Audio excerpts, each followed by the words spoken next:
Hello, hi. This is the first time I'm going to start attempting to stream a bit of my work. Me working in the 3D software Blender. Um, I don't know how this will go. I'm a little nervous, if I'm being fully honest. Mostly, make sure I'm like got this mic close enough. My setup, as always, is very precarious. Um, Oh gosh, now I'm on so many screens. I have my phone here for the any chats coming in or anything. Okay, so um, ignoring that, focusing here.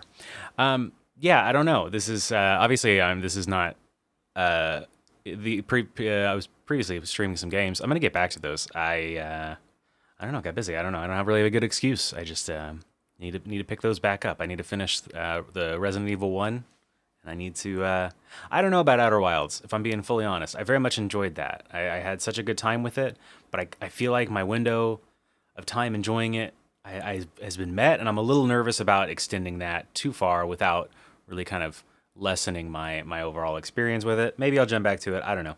Not really the focus of this. If you're looking at this and you think, "Wow, this is a awful angle, Brandon. Why would you set this up like this? You've got so much blank space here, as though you were going to throw something up here for people to look at, and I'm not. It's just because of how this setup looks, and you'll understand when I click into Blender here. Because now, there we go. Now it makes a lot more sense, huh? Yeah, it's a little bit better. It's a little bit more sensical. I again, this is not like a an attempt at like a tutorial. There are so many wonderful people out there who make incredibly awesome tutorials, and maybe I'll come to a point and when I feel comfortable enough with Blender and creating stuff in there that I'll be able to help in some way. Maybe I'll throw together some kind of a tutorial. I did kind of try and do some like basics, I would say, to kind of what's the word, like to make things. If you're watching this and you want to know the process, I'll do everything I can to make it legible in that way. For instance, so basically what I'm talking about is like I have installed now the add-on to show what buttons it is I'm hitting and their results. So getting this front view, I think that's front view. Wow, it's also kind of a process for me to learn what I don't know, what I call things in my head. Maybe it'd be best to get the actual term um, to know for certain. 'Cause I could do, yeah, you can, yeah, hitting the tilde up here and then using the number pad to get different angles. That was really the biggest thing for me to start getting a grasp on Blender in a way that I felt comfortable with was learning how to just kind of navigate a 3D space. I think I've said that before on streams and stuff. Anyway, sorry, I'm kind of all over the place here. I guess that's again a bit of the nerves, but I wanted this to kind of serve as a little bit of just like documenting me working. Again, I've a few people close to me have asked to stream these or just to see what these are like. Way too much exposition. I should just jump into it. Basically, this is not an attempt to teach anybody anything, but maybe just to kind of show my process and you can see how I came to a certain outcome or something like that. And maybe eventually I'll make a tutorial on something. I don't know. There's just so many great people that make so many great tutorials. I'll go back in and add a bunch of the people I've learned stuff from. A lot of YouTubers. Blender Guru is the one that comes to mind, but there's a lot of other people. And I'll get their names and put those in the description. They'll be the ones to really teach stuff. This is me just kind of playing about within a 3D space. This is project like again, I'm trying to make 300 before I turn 30. Just 300 renders to kind of hone in and get better at using Blender, force myself to create. And so I want to try and create 300. I did 31 for October. I made 31 little monsters.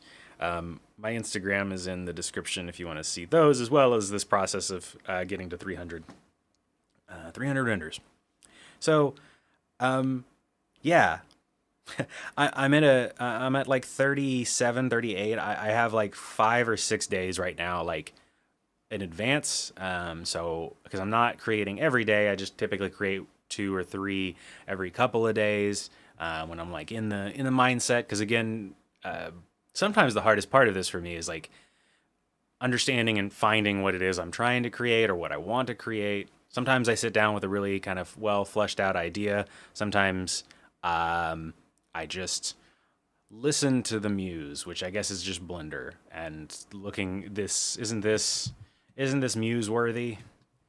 I wish copyright weren't a thing sometimes, because I would absolutely play some Muse right there. The band, not the band. Anyway, this is largely just where I get most of not most of inspiration. I don't know what I'm saying. Sometimes I just get in here and I fiddle around until I find something that I'm satisfied with. Save a handful of those images, and that's been my Blender render process. I'm not looking at any kind of industry standard, just the industry of me in terms of what the outcome of some of these look like. Anyway, wow, it's fun to try to explain the art you like to create, I guess, is what I'm getting at. Let's jump into it. Let's do the dang thing. Pretty much I've set up nothing as far as opening a Blender file. I'll just do a new one. We'll just do new general, don't save. This is what it looks like right out the box. It's always the square. It's always the cube. I don't know how to do this without making it sound like I'm doing a tutorial too. So that's again, really need to stop scratching my upper lip like that. It's a kind of an unsightly thing, I'm realizing. For one, and for two, stop justifying what I'm doing. Just do the dang thing. Opening a Blender, it's going to look like this. It always looks like this, just the singular cube. It's in a lot of corners that I've seen of the Blender community, it's kind of a joke. It's a little joke cube. It's like, oh, this is such a wonderful little cube. Who could ever dislike this cube? And then you of course, every time you kill it by, oh wait, I forgot. I want to turn on. Yeah, you delete the cube. It's very common to delete the starting cube. Sometimes I don't though. Sometimes I feel bad for the little guy and I want to incorporate him into whatever it is I'm making. I'm gonna make a room of some kind. I think a room would be fun. My partner Donna had a really good idea that they suggested for me for like a room animation, and I don't want to quite do that yet because I'm working. I'll explain why actually in a little bit. But anyway, a room does sound fun. I think I'm going to do a room. I like it's called simple modeling. So that means you're just kind of working with geometric shapes and adjusting, and you're not doing any kind of texture painting. We're just going to be focusing on creating mesh and vertices and trying to get a desired shape. Okay. Yeah, a room would be really good. It'll be kind of fun and a fun challenge in a way. Okay. Oh, crap. Okay, well, I don't know. Anyway, first thing I want to do, this is not something, obviously, if, whoever, not unless you were showing or showcasing something to somebody else. I, again, have downloaded the add-on into Blender that will have the keys pop up that's showing what kind of keys or what exact keys I'm hitting to give a given thing happen. I am not going to always have this on because I'm not always going to be streaming what I create, so it's not a pre-saved one for there to be always, but I do have it in, and so I want to turn it on. I'm going to bring up this little menu here. This is a sort of a visual way, I think is the best way I would describe it, as showing how you're adjusting what's in the viewfinder. So as an item, if I click on this is the item's information. I could, rather than doing any kind of hotkeys, I could adjust this here. You can adjust I'm going to Command Z that. Anyway, let me just turn on the shortcuts before I go any further here. This last one down here, once it's been installed, just hit play on that bad boy. I'm going to send it over to the left and adjust it just a bit. Can I make it bigger? That's okay. That's a good enough size. Anyway. So yeah, this is the way I view as quick adjustments if you wanted them to be very precise in terms of entering in a number. I have the item menu selected and I want to move this cube to the left. To the left, since that'll be the Y. I could actually go in here and do by meters, 5 meters over that way, and that's how you would be able to kind of visually see that adjustment. That information's also over here in the kind of side menu here. Command Z to get that back in place. Anytime since I've been I kind of I've been basing this, making these 300 projects on. Um, I post them over on Instagram, so I very much like using a 180 by 180 kind of aspect ratio. I think is what it would be called for the outcomes of them, just because they fit in that nice square format, and that way I'm not having to be concerned what is in and out of the frame when I'm rendering out images. So a lot of times, what I'll do is save. Or first thing I go and lock the camera to view. That's a big one for me. That one can be a real pain, and I'll show why in a second. So yeah, I lock the camera to view, and what that does, I'll click in to close that out, and then I'll click 0, and this is what the angle and what just the simplest geometry looks like. What's in that red square right there is going to be what is rendered out. So it's at whatever resolution. I think that starts at like 1920 by 180. I think is the default output. So if you were to go up to render and render image, oh, it's not going to pop up for you guys. Let's see how I can add video capture. No. A window. That's what it is. Window capture. Okay.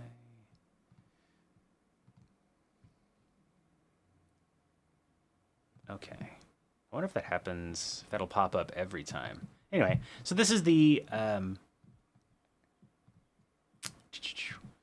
what that looks like rendered out. That back here on the viewport, this here in the center is rendered out to look like this. It's a gray background, gray cube, a little bit of lighting on there, but not too much. That's what that looks like. So then if I go here, oh, that'll always stay there. What is this? So I'll have to kind of do that to close that out. That's okay. That's not bad. Might just kind of be a little wonky. What does that look like if I go to try and close that out? You can tell I've already had a little too much caffeine for the day. I can tell. I can feel it. It's okay. We're not at noon yet, so that's my barometer for caffeine. Is it past noon? Because if it's past noon, shouldn't be drinking coffee. So it keeps me up. What does that look like? It's still there. Oh, it's still there. Okay, interesting. Interesting. So I'll have to kind of go. Okay, that's what I'll have to do. I'll just have to kind of go back and forth from showing that and not showing that. And then what if I were to like change that?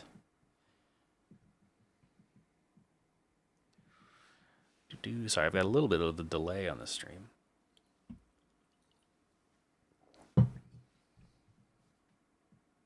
Okay, so that does disappear. That render image. Okay, that's there. Now that looks like that. Okay. Okay, that works. Gonna hide that for now. So that's what that cube looks like from the down angle, basically. Obviously, I guess would be the more accurate thing there. Okay. Got it. So, what I do a lot of the times here for this project I'm working on, I will go in and get that locked. So again, that's the biggest thing.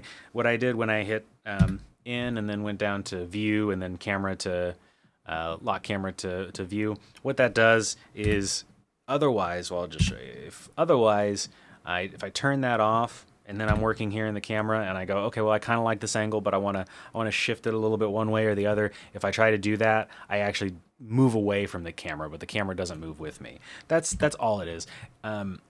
It's I can't think of many. I guess if you have the camera locked at an angle and you actually don't want to have it move around, that's when you would want to turn that back off, just so then you're not accidentally shifting where that camera's sitting.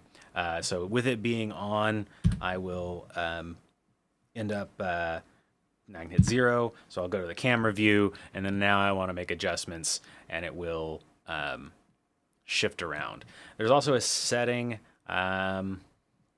in the menu here. Again, I'm not attempting for this to be a tutorial fully, so I'm just gonna kind of graze over some of that information on how to set some of this up. You can reach out to me and I can find that information for you because it's out there pretty readily available. So if you do need help with it, I can be happy to reach out and give that information. One of the major things too is been turning on a setting, and what it'll do is if you're locked onto an object, if you've selected an object, clicked here on the cube, and then you rotate, it'll rotate around the object. Basically, it'll have that as the center point of your image, regardless of whether or not you're looking through the camera. And you can move away over here, but then it's still I'm rotating around, based around the cube. I click off of it and I'm rotating on like the center of the screen. That's the kind of major difference between those two. So yeah, that's one of the first things I always turn on to lock that camera, so I don't have that annoyance later. The other thing I do is think about what it is I'm creating, what's the outcome of this. And again, these are I'm just posting these on Instagram, so I like working in the 180 by 180 aspect ratio. So I'll go over here to output properties. And then that gives me the resolution for either if I'm making an animation, it'll come out in this resolution, and otherwise if it's just an image, it'll also be in this resolution. So, like I said, I'm going to bump that 1920 down to 1080 pixels. And then what that does is, if you'll remember a moment ago, it's kind of more wide. Now it's a little bit more closed in. It's got that boxed feel. Yeah, just to kind of talk through what I'm doing. I guess this is kind of going to be a little like this is me explaining what I know in Blender, I guess is really what this is. So I guess I get nervous calling anything a tutorial because it makes me feel like I am saying I have some sort of idea what I'm doing. I guess I kind of do have an idea. That's kind of what I would like these streams to be, I think, is to just kind of document like where I am and where I'm going to go. So you're going to see me not know things, and hopefully I can kind of in stream real time figure that out, and what that process is for how I've gotten better at finding that information and finding how to solve those problems. So with that being said, navigating within Blender is such like the one thing for me that once I felt like I had an understanding about how to move around in 3D space, I really kind of locked in, and I was like, okay, now I can kind of start. Like that was like from going from level 0 to level 1, like actually starting out, I was like, okay, I can begin working in Blender because I have this one fundamental understanding. And I think where my disconnect was is I have a pretty long history with playing video games, and this at times it feels kind of like you can make it feel. There even are settings in here to have like your camera make a walking pattern. Like there's a lot of things in here that feel like I'm playing a video game, and I don't know.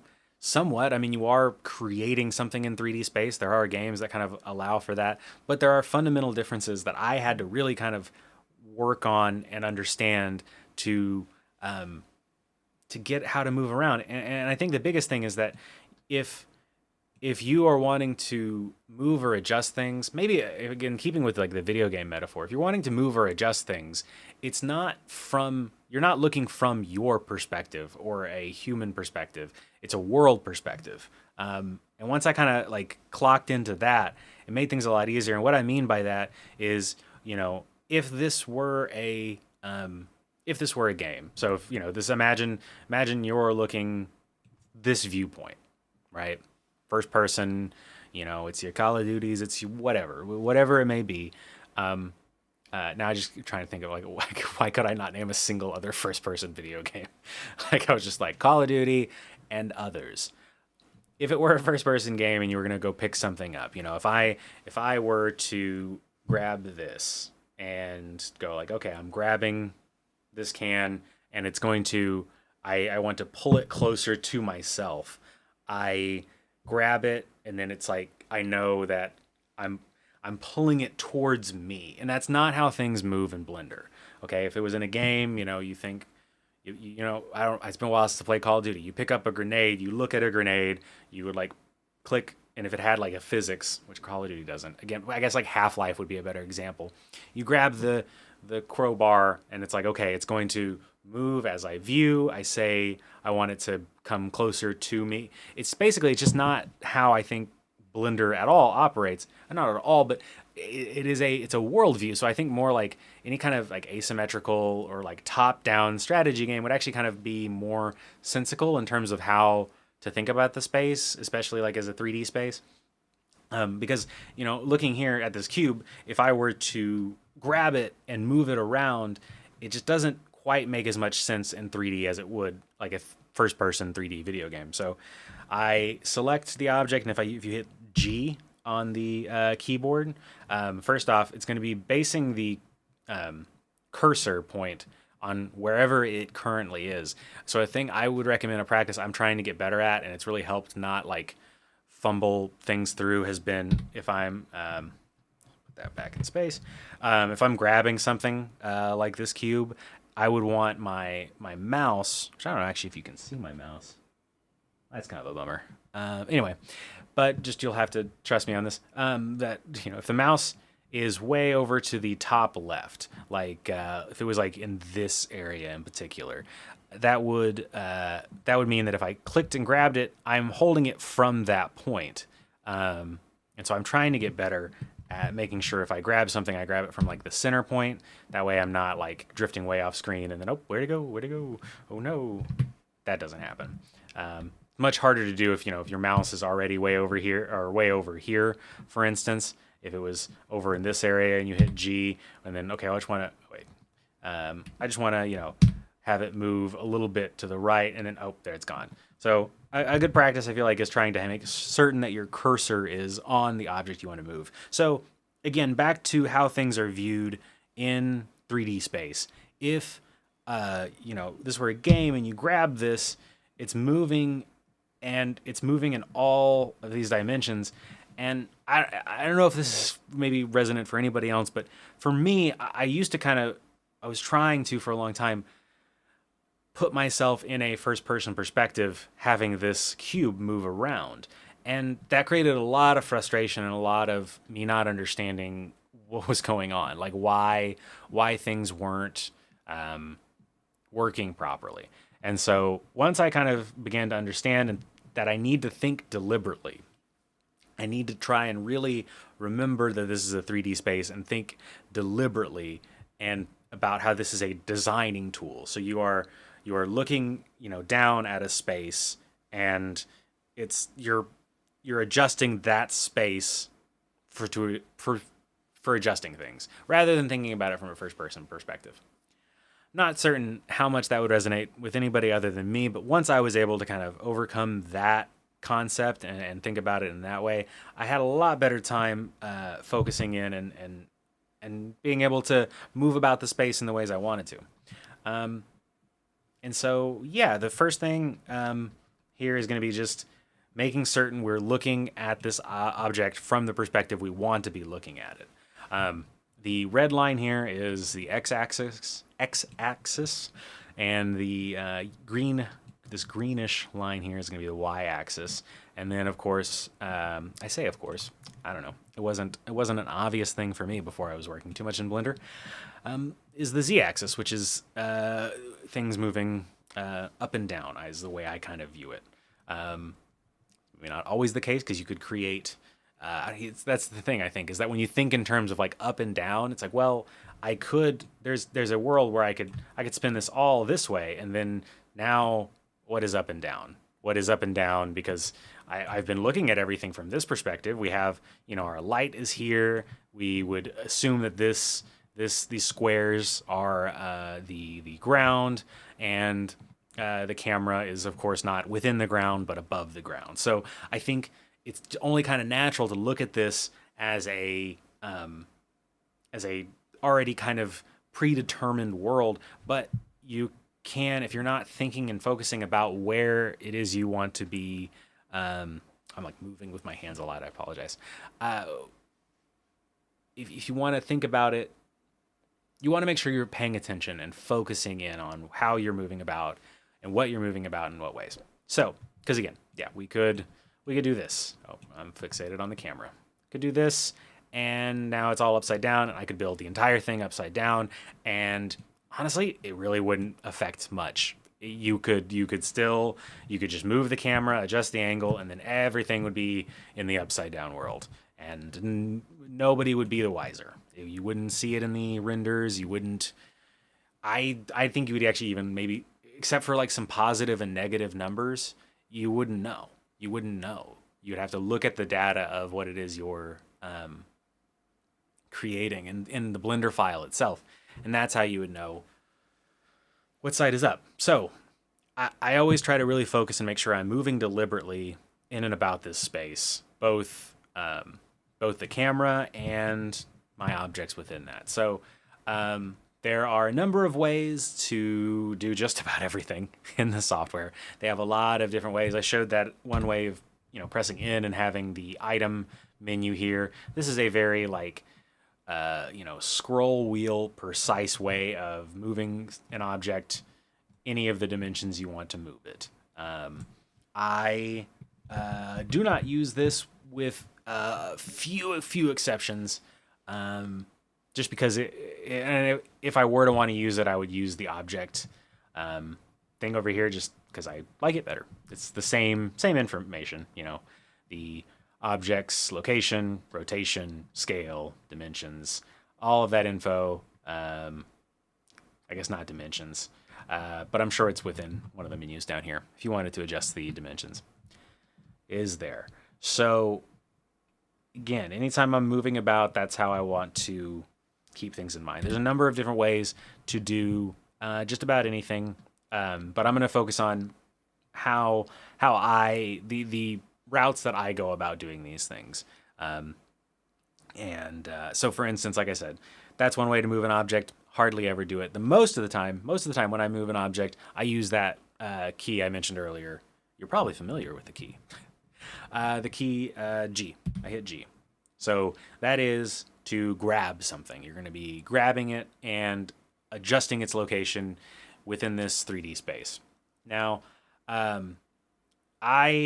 initially, it's so tempting to want to just drag the cursor around and go, I want to, place blocks. I could, here, for instance, I could do this. I could go, just for conversation's sake, I'm going to create a little thing.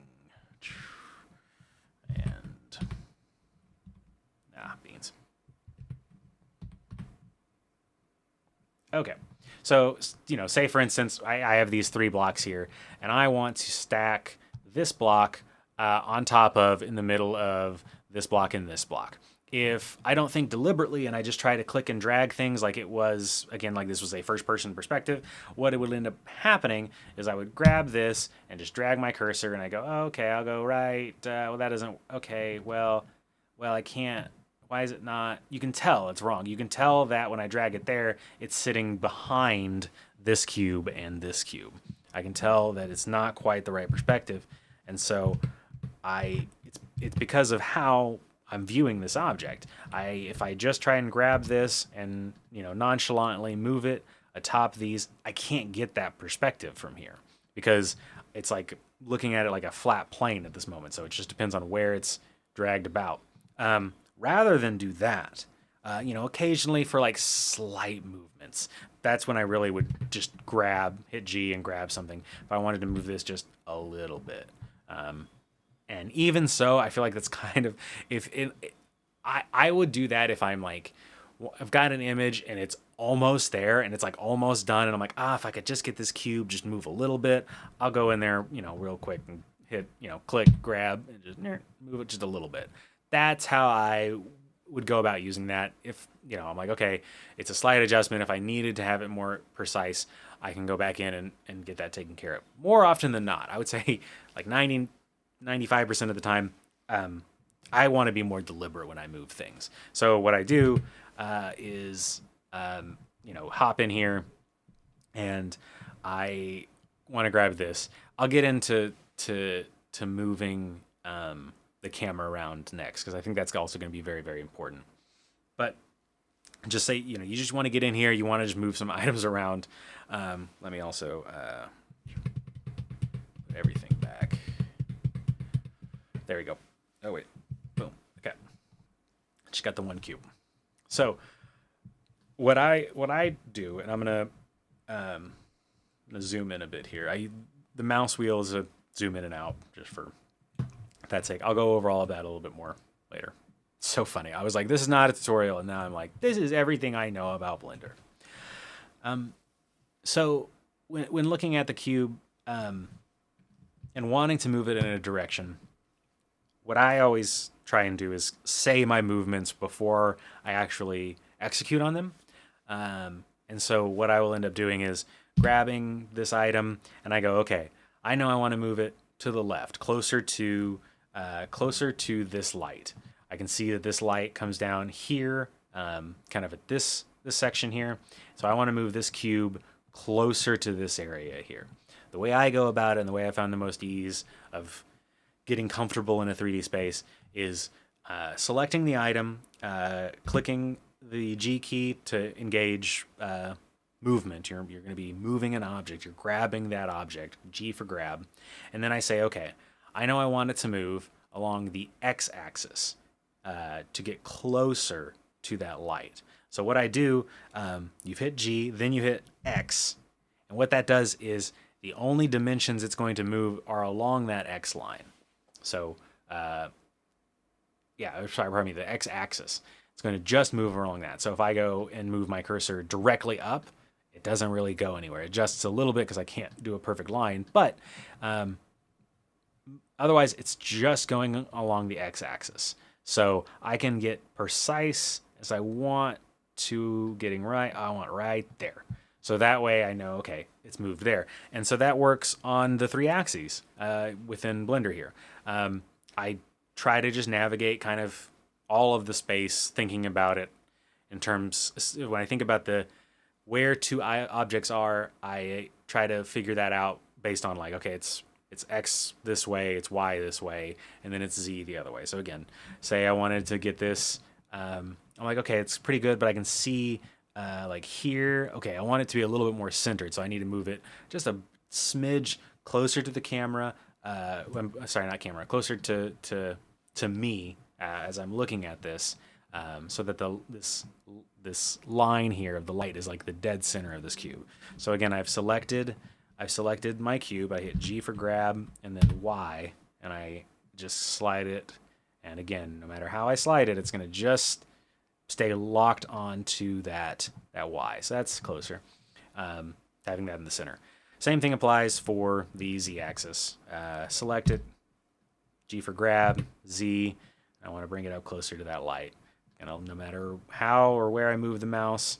I know you can also, if you wanted to get a little bit more precise, if you're going and it's just that little bit too smooth, if you hit the Shift key while you move, and it'll just ever so slightly move it, so that way you can move a little bit more precisely. Whenever you're done moving these, by the way, you just click the left mouse key and it will drop the item where you have it.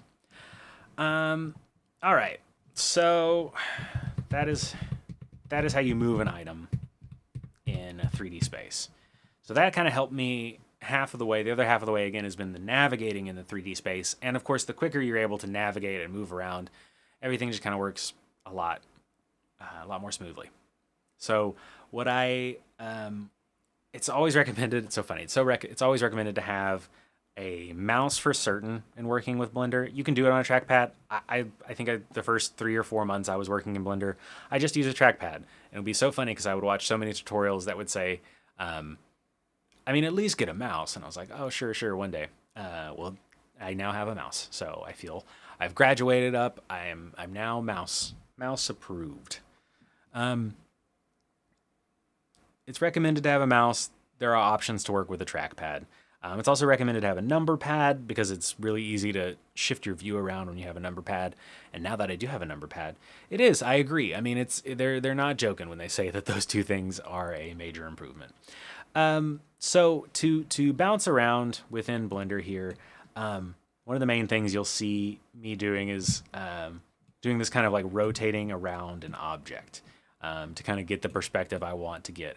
And to do that, I hit the middle mouse key, and that kind of rotates it around around here. And again, if you click off of an object, it'll be the center point. It kind of, like you see now, we're kind of bouncing around that cube. But if I click on the cube, it's going to give it a little bit more. It's going to be locked onto the cube there. Also looking at the scroll wheel, if we roll it towards ourselves, rolling up, it is zooming in. If you are clicking on an object, that's where it'll zoom in. If you're not, it'll, well, actually, is that how that? Yeah, no, okay, my bad. No matter what it is, if you're just using the scroll wheel, it just goes into where the camera is. And so the other aspects with the scroll wheel, if you hold this down and move around, is going to be the shift key. Using the shift key, what that'll do is if you're, we'll just lock onto the cube for this sake. Say you kind of want to rotate around, but I'm like, it's not quite in the center of my view frame. I want it to be dead center. If you hold down the shift and then toggle that middle key and move it around, it will not rotate, but just adjust the screen.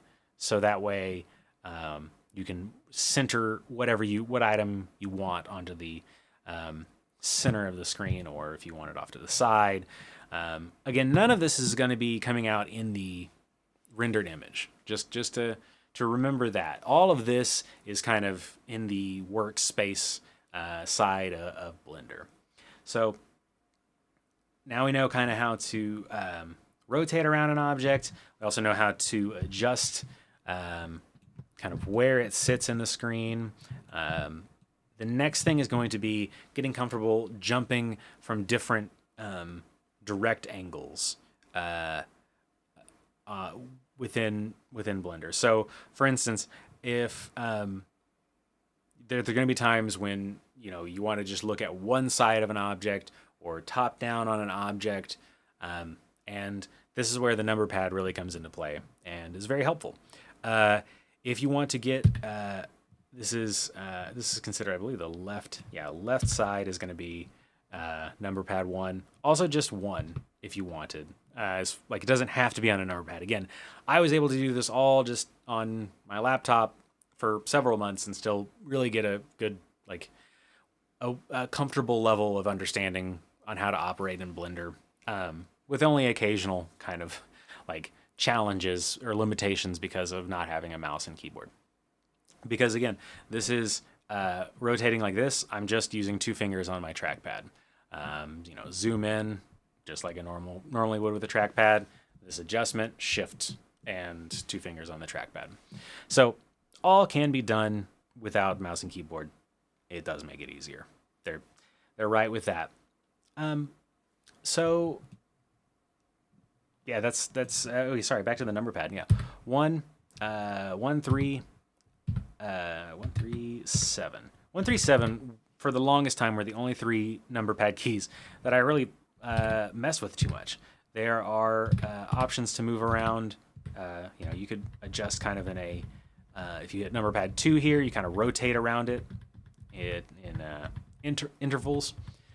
Again, 3 is going to be the right side of the item. This is considered the front. I'm sorry. 1 is towards the front. 3 is the right side. 5 is not. It's the right perspective. Oh yeah, I got to go over perspective and orthographic. That's its own thing. We'll go back to that. That's orthographic is a very scary sounding word. Not at all. Not terrifying. 7 is top down. So those are the 3 that I would typically use. The front, right, and top perspective. And then middle mouse key to kind of pull away from that.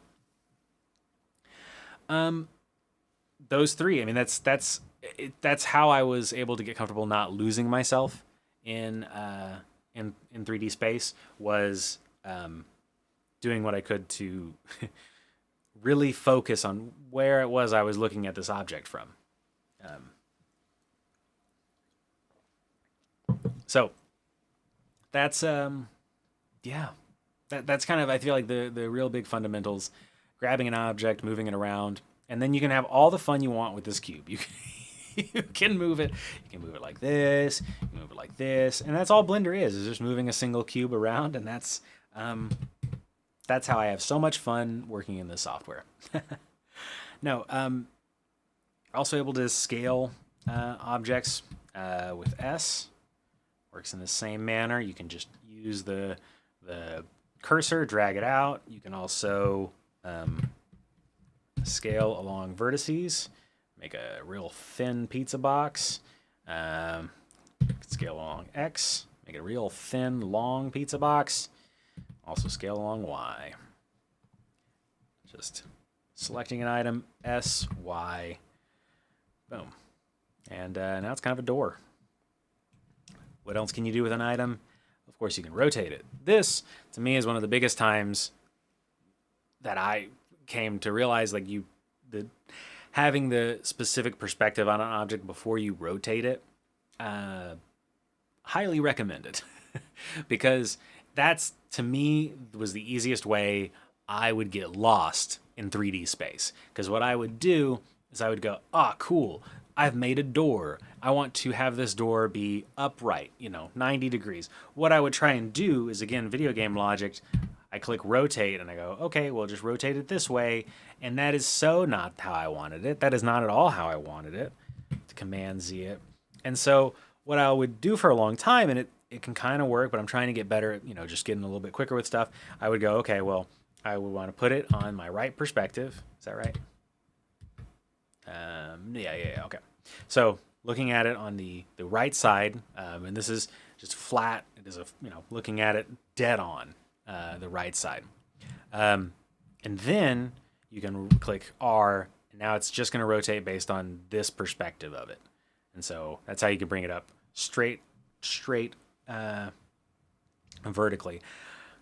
A better way, because if you look at the top left here, you can't see. Yeah, I'm kind of dragging this towards it. You can kind of see that way. That's the degree to which it's being rotated. You can click escape, or right click if I don't want that.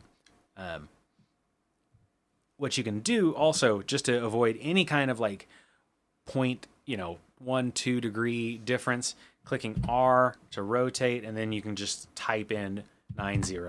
Now it's rotated 90 degrees from this perspective. So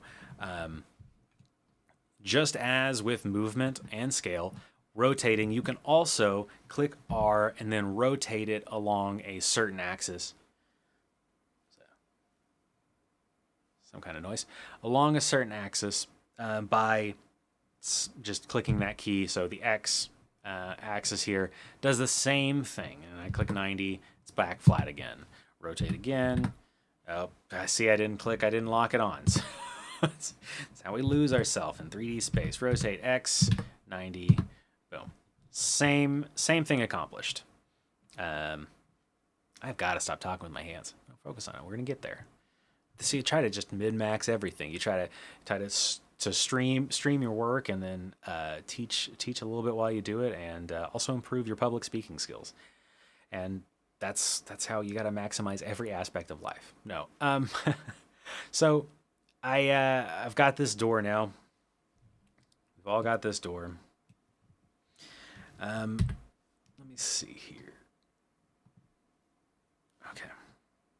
Try to think what's another major way to kind of explain how to grasp things when creating in Blender. I've got this door. I do like trying to use the grid here as the ground. Let's just see what our image looks like. We've made a door. We've made it so that also when you're looking at the camera's perspective, it moves the same way. If you've locked on your camera to view, when you move around, if you use the center mouse wheel, it'll rotate. Clicking shift, it'll adjust it. I want to dead center this up here. I'll just see what that looks like. What do we make? I'll go up to render image. Boom. Look at that. It's a door. Could use some work. Could use some work. Again, this is going to be all over the place in terms of what the knowledge is. It's already been all over the place. What is the clue? Too late. Insert the too late line from Clue. Little all over the place because I'm also trying to use this as an opportunity to like work towards my goal of creating 300 Blender projects. So I think from this point on, I'm going to kind of talk through what it is I'm doing and do my best not to be concerned if it's not maybe the next thing somebody learning Blender would learn. Basically trying to not make this a tutorial, like I said in the beginning. And that's why, because I want to be creating some stuff. I want to be creating some stuff, not teaching people. All right. I said a room. I said a room is what I wanted to make. But where I'm at right now with these Blender images, I got really kind of comfortable and I was having fun working with colors. Working with colors in a way that would, create scenes. But what I did is I made a couple of images, couple of scenes where I removed color from what I was creating. I was like, first one I did, I was like going to add color to it, and then I was just looking at it in this black and white image. And I thought, that would be fun to focus back more on like the construction of like the image that I'm actually wanting to make, or that I am in the process of making. So,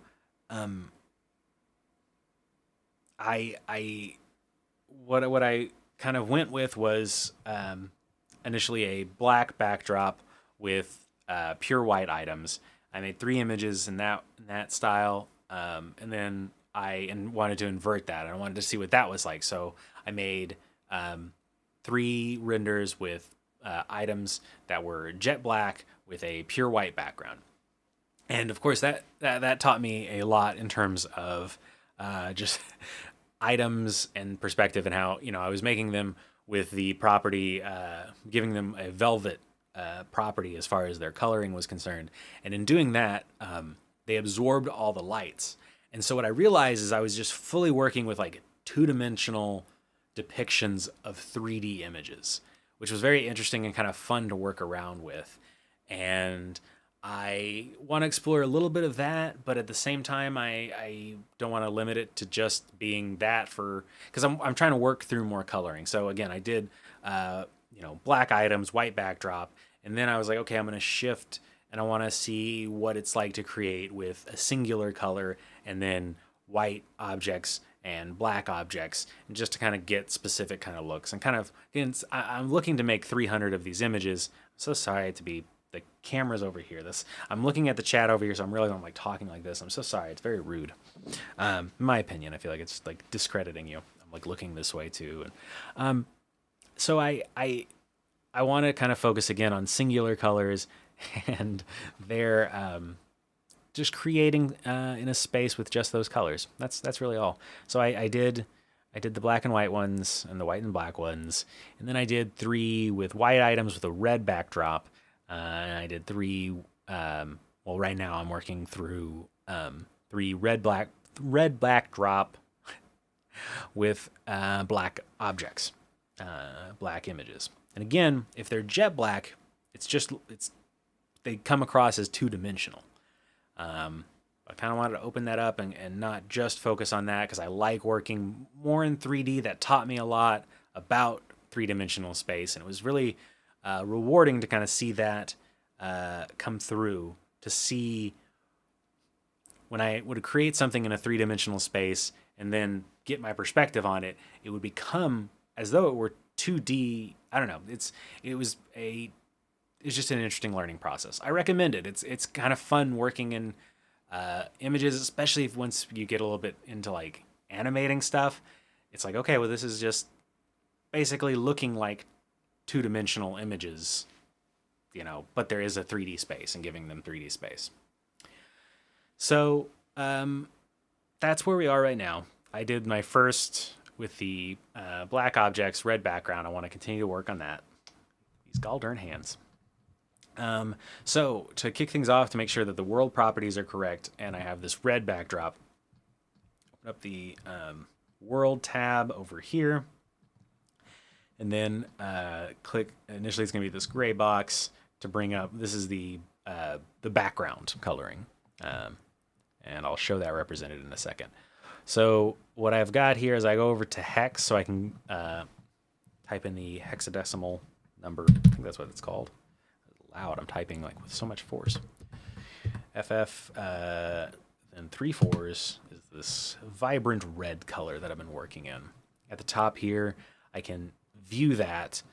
You can view viewport shading. This shows you like the actual like coloring and the lighting applied to that color of the object. See how it's actually this kind of whitish color. Without the shading, it just shows the gray.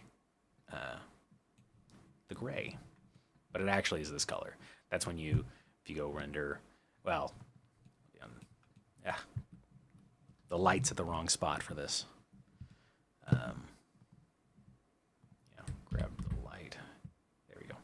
So if I did this, and then I rendered the image, okay, well, it's red. So that's the other thing, is now the background's red. So it looks like this. This is what I can do. This is way easier. What I'm trying to do why am I trying to always render these images? I can just do this real quick and show you what this looks like. This is what the rendered image should be depicting, and will be depicting.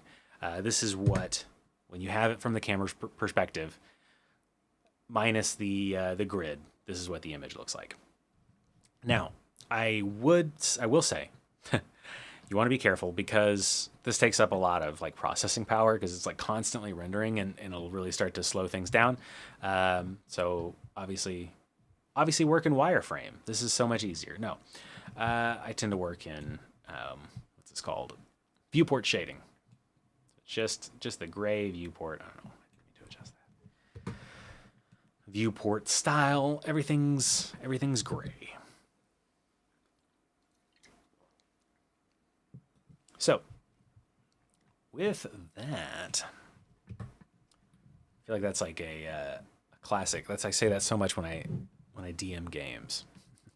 when I'm playing Dungeons and Dragons with my friends, I'll be DMing, and something will happen, and I'll say, "With that." That's usually like my wrap up phrase that I'm winding things down. So I want to adjust. I want to adjust the color of this item. Again, I've been going to bring the shade all the way down. Hello. Cat has come to visit. Would you like to come sit with me?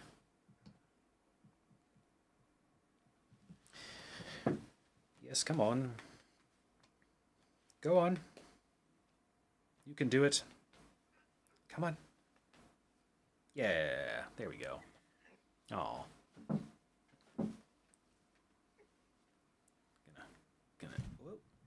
Do some mild. Thank you, milkshakes. My cat's tail just thwomped and hit a number. I don't know exactly what it hit. Okay, all right. Just this a wee bit here. Don't know how visible this cat is.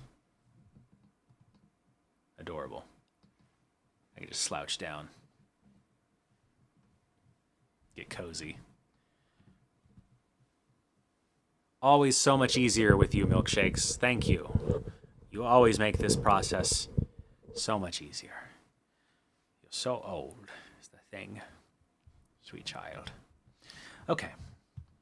So, I've got the color of the object, the shading I want. This black color here. Got a door. I do like this door idea. I like having a door here. This is fun. This is fun. I'm going to add a doorknob. That's what doors have.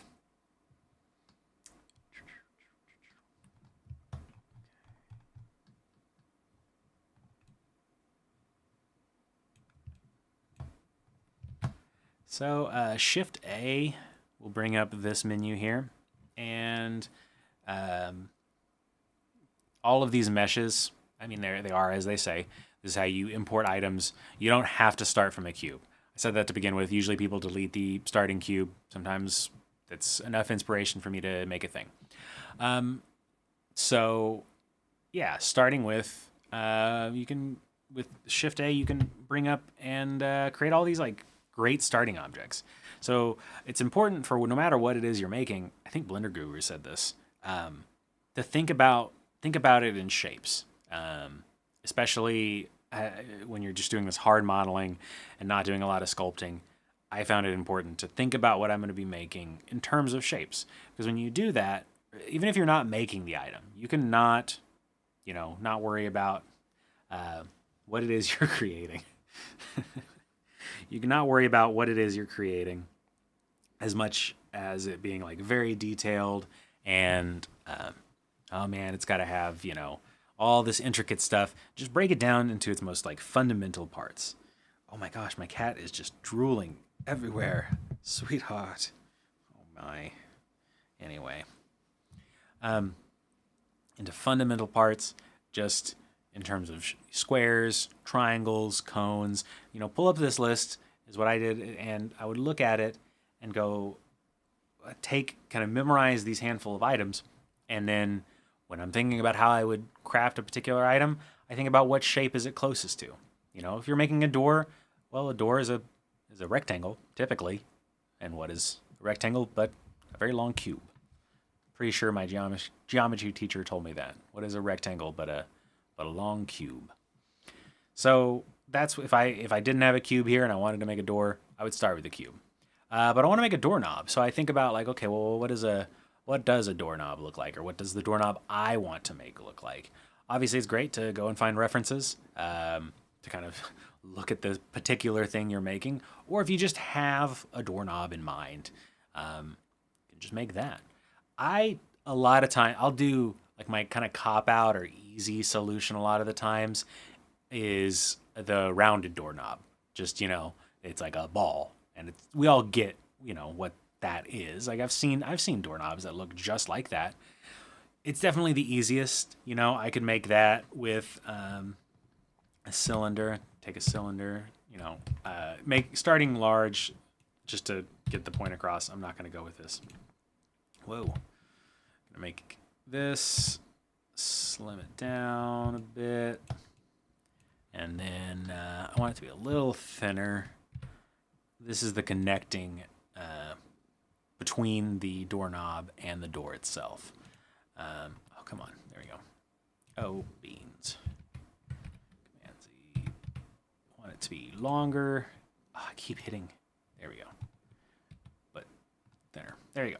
Okay, and then, I could go and do another mesh and do, we'll do a sphere. I would not probably do this way, but get a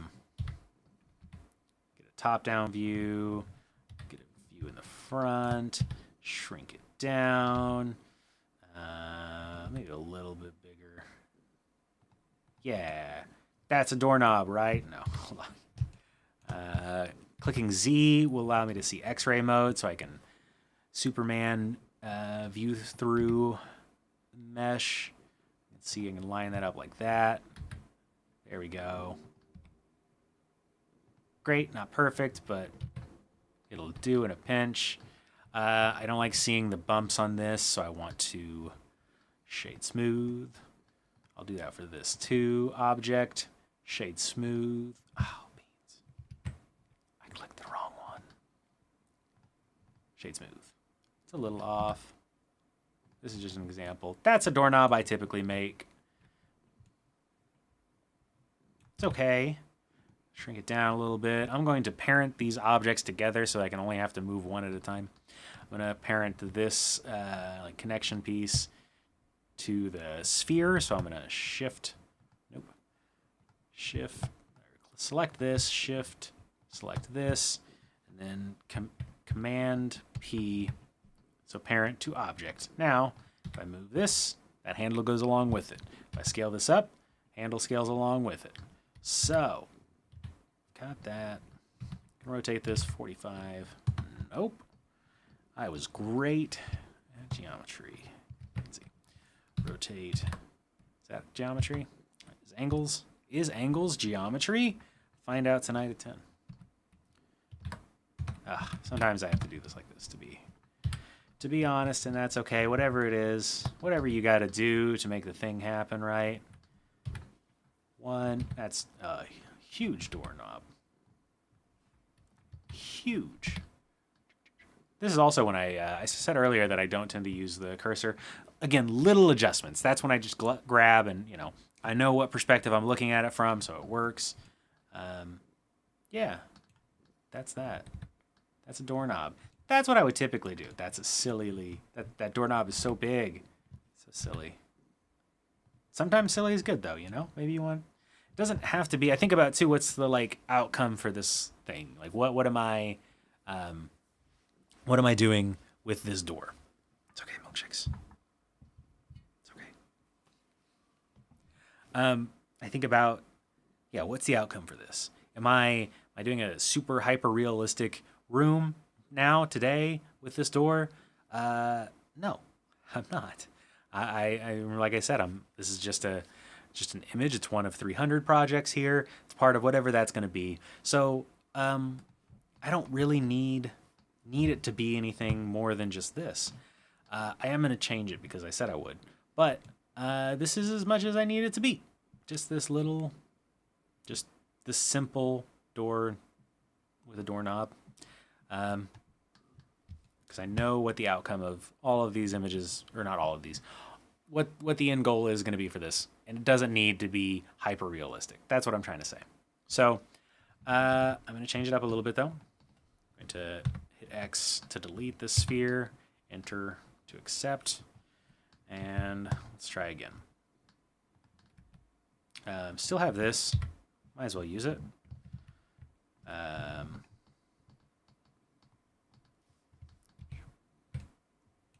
That's what it is. Okay. So I want to do one of those doors with a lever, where it's you grab and you grab and pull down, and that's how you open the door. I want to create something like that. So I'm going to use this still as a base. I think this is a good base. And rotate it 90 degrees here. Let's look at it head on. So let's see. It's going to be, we'll do a cube. We're just going to do simple meshes. Again, nothing too complex. Milkshakes. This is my grandma kitty. She's so old and frail, and she just likes lovin's. Can't even see her anymore in that. So I'll adjust that so the top of my head's not getting cut off. Get a rough size figured out this way. Oh, way off. So funny. Such a funny kitty.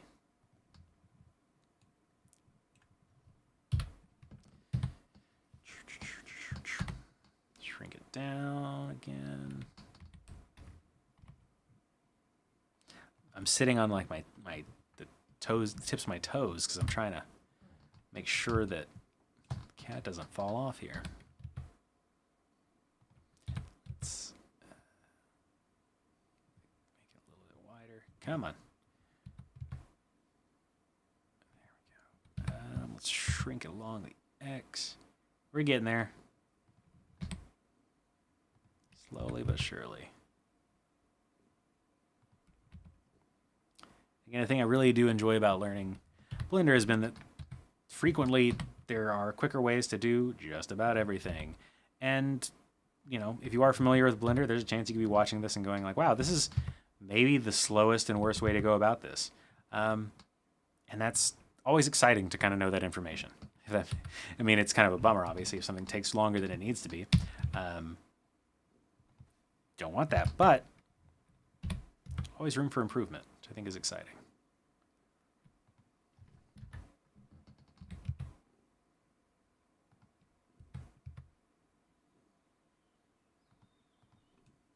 How about that? Yeah. And let's bring it down just a little bit. How'd that do? There we go. I like that. There we go. That's a little bit different. It's not the ball kind of doorknob. I just feel like this is a little bit more believable, but without being like hyper detailed. I think if I wanted to, you know what I do? Why not? We'll go ahead and do a little bit. Oops. Let's do some edit mode stuff. For edit mode, I'm going to hop over here. This is basically how I adjust geometry in 3D space. We'll do that. Object mode, again, just kind of adjusting what where the object is, its size, and like rotation based to other objects. Edit mode, if you hit tab, jump over to edit, whatever item or object you've selected, you're going to see its vertices initially, and then you can cut shapes out of this object. You can adjust everything about it. This is where you could go from a square to a cube if a square to a cube, pardon me. A cube to like a sphere. Technically, you could add vertices, make adjustments, and initially you would make a sphere. That's how everything could go from cube to whatever shape you wanted. But they have other objects that obviously, like a sphere, you can just start with a sphere rather than having to concern yourself with going through that whole process. So I've got my door handle here. I'm at this moment in time. Let me jump back to object. I'm happy with it. I like this. Just a top-down view. I know where it's at in the 3D space. That feels like it should be facing the other way. That doesn't. Hold on. This doesn't. Beans. Okay, well, actually, that case then, why don't we do. Is that wrong too? Does that also. Why does this feel weird? No, that's better. That's better. Needs to be a little bit bigger.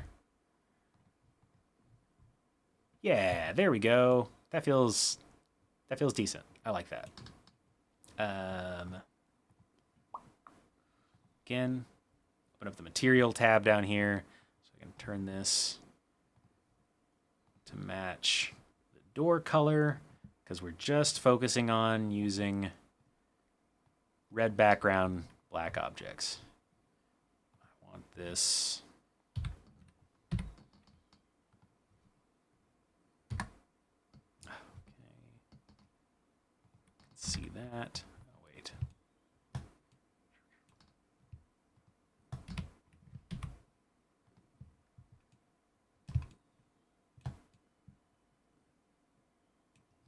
Okay. I'm going to render the image. Yeah. That's a heck of a door. Check this. Boom. Look at that door. Heck of a door. Okay. Well, that's all for today. No, we've made a door. I do like it kind of like floating in like a nothing space. There's something kind of cool about that. Got a mask in my pocket. There's something kind of cool about that. I like it. It's giving me Barbarian. I don't know. Yeah, the movie Barbarian. It's giving me that vibe. This is why I didn't want to, oh, you know what? I do want to shift something though. Let's, I'm going to adjust my light. Sorry.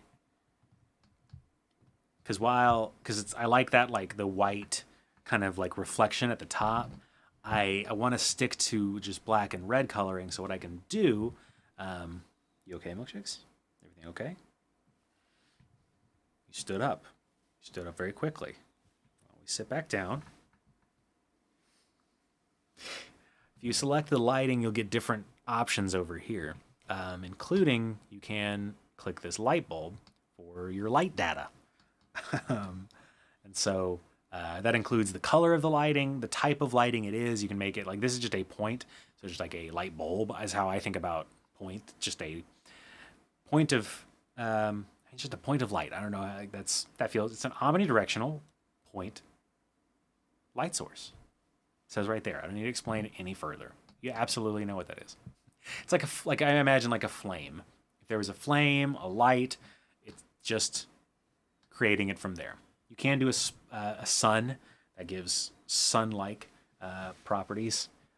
Usually this is far too blown out for most of the things. Constant direction parallel ray light source.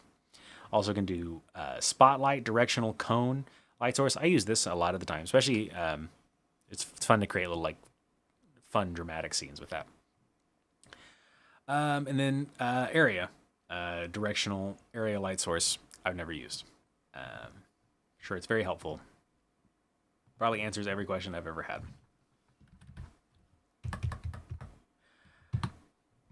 So yeah, I wanted to go back and adjust the lighting.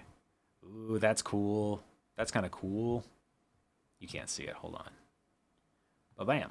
I kind of like that. I don't know. That's kind of neat. This is given. It's like I don't know. I like how it paints the item to be red, even though it is black. Because I could create it. I can make the door just jet black if I wanted to. And what I would do for that is I would click on the door. Oh crap! Can't see because of this. Could go over to door and then material, and then change this to velvet. If I changed it to velvet, brought it back down to black, render image. That's also kind of cool. This is what it's like for me. This is the process of doing this. It's doing a thing and going, oh, that's also kind of cool. I don't even know what the finished thing it is exactly I'm making is going to be. This is like sometimes again I have a direct idea what I want to do. Sometimes I just kind of go in and mess around until I satisfied with it. I want to go back to the other one. I think that this is interesting, but I'm going to have more freedom having it be principal instead. So then it looks like this. It's giving just much more of like a whole area bathed in red, which I'm very interested in. Very, very interested in. Be interested to see what like a room would look like in that sense.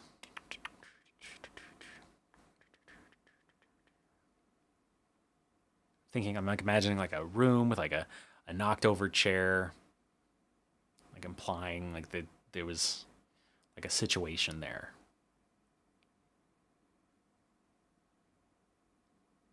It'd be fun. I wonder if I could do like somebody escaped, so have like a very simple like maybe no windowed room with the door's open, and there's just like a chair like knocked over on its side, and then some like rope on the ground, and then like a hole in the back of the room, so it looks like whatever it was, like something either like bursted in and got them out, or the opposite, they busted out themselves. Okay, and this is the front door to that. Could go a little bit more complex. Could make this like a hallway with a bunch of rooms with these doors, and then this one's open, and you like follow the perspective of like going in, turning, and seeing that. That would be cool. Okay, liking it. Yeah. Okay, let's do that. I'm actually kind of imagining too like an animation. I feel like that would be kind of fun. They always just take a lot longer. Okay, you know what? Yeah, we'll do an animation though. We'll make this a hallway with a couple of doors, but this door will be open. Camera walks down the hall, turns in, and kind of goes through the crack in the door, then turns, sees the chair knocked over and rope on the ground. We'll get to there. And if I'm still feeling like going on, because I kind of like the idea, even then that's its own kind of mystery. Did they break out of the front door? You know, how'd they get out? What is it? What's going on? And then if it doesn't work, or if I'm feeling up to it, basically, because this has already been, I typically do not work this long on a lot of these, because I trying to get out so many, but this whole thing, yeah, you know, you understand. Roadcaster, I'm talking to you, Roadcaster. That's what I'll do. I'll make it a hallway chair. If I'm still feeling up to it, or if it feels like it would make more sense, I'll have the back wall be busted out. Okay. Closing out of that. Getting rid of this. All right. Going away from the camera. Oh, I left it on Spotlight too.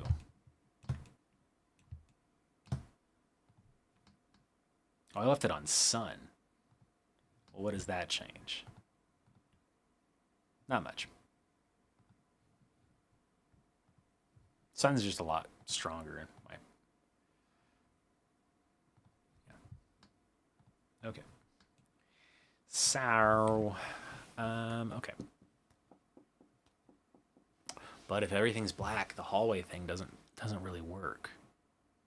No, it does, because like it's just gonna be similar to, yeah, that should work. Yeah, because it's not, yeah, right? Let's see. Let's learn.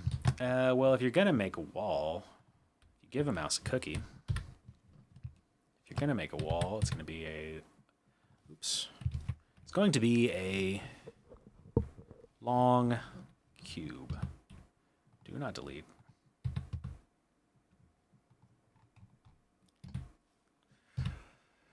That's what a famous architect once said to me. What is a wall but a long cube? Needs to be taller. Not that tall. Start there. It needs to be thinner. Maybe a little thinner. Okay, okay. Look at that. Wait, don't look yet. Okay, I'm gonna do this as well. So I'm gonna copy this door handle and then paste this door handle. Rotate 180 degrees, grab, move it. Did that work? Yes. That's a little far out.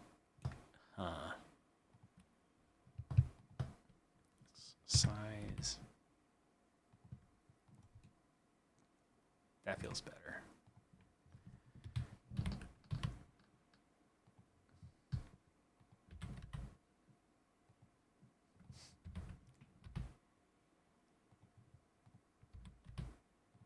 So that's why you want to do things more precise, because there's like a little bit of difference, and I'm gonna leave it.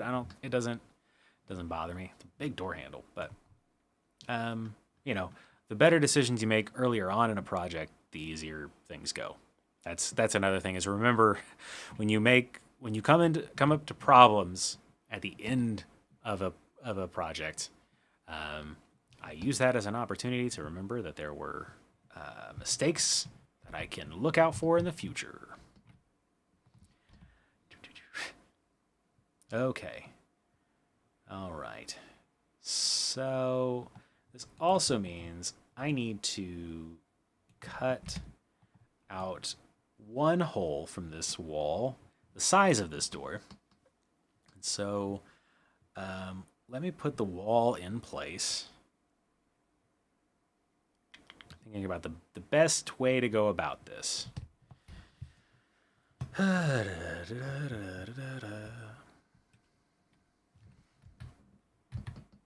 Yeah. A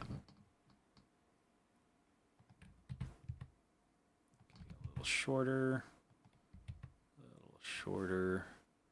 Based on not grab size. Does that seem like a right height? That seems good. Okay. So now that I've got that, zoom out. Big long hallway, but not very wide, right? Command C, Command V. Nope, that was Command V, Command V. What did I do? There we go. Yeah, narrow hall. Ooh, spooky. Oh, this is a great time to remind you that a very important thing to do is to make sure you save. It's very important to save all your work as frequently as you can. They don't have an autosave feature, as far as I know, in Blender. And it's always the most fun when you lose a bunch of work.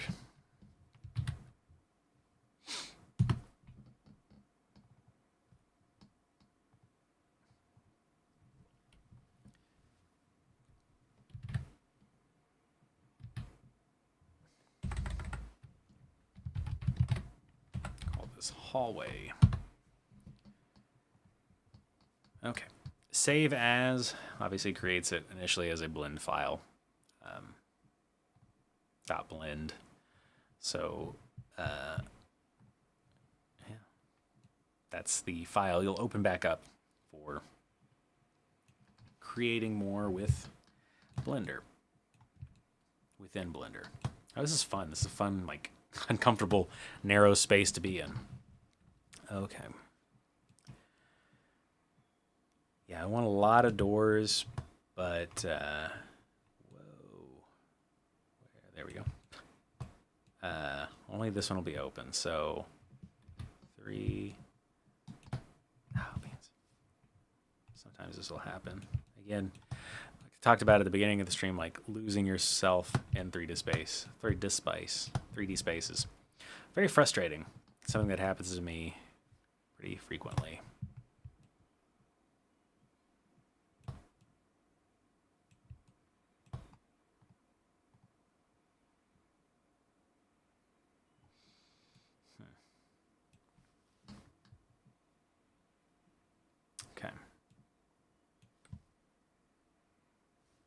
So what I'm going to do, I'm going to use this door as how I'm going to cut a door frame out. So I've duplicated it and enlarged it and kind of shunted it here into this door. I'm going to go down a wee bit.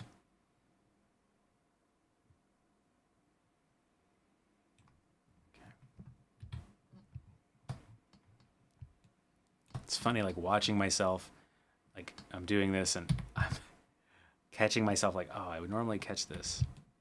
Because I'm talking through it, I'm not. That's okay. It's all just for fun. So now you can select the door and then go up here to modifiers, Boolean, difference of this cube. And that creates a ding-dang hole there. Apply it. Now I can take this, delete, boom. Okay. Now I can take this. Just go Y. So there. And then rotate it.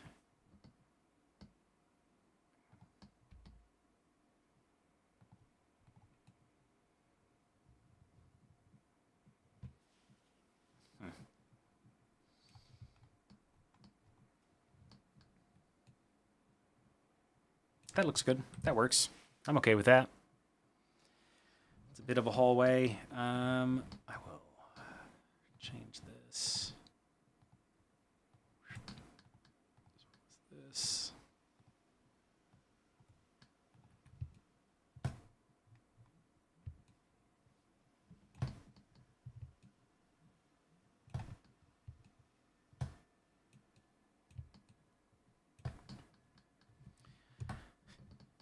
I'll do that frequently where I'll adjust. I'm like, okay, and then I want it to look from this angle. And then I'm like, I'm not on the camera. Hold on.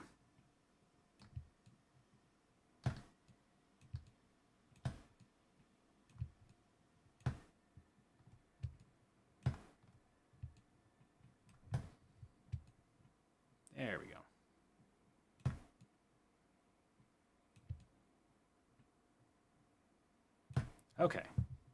What does that look like? Okay.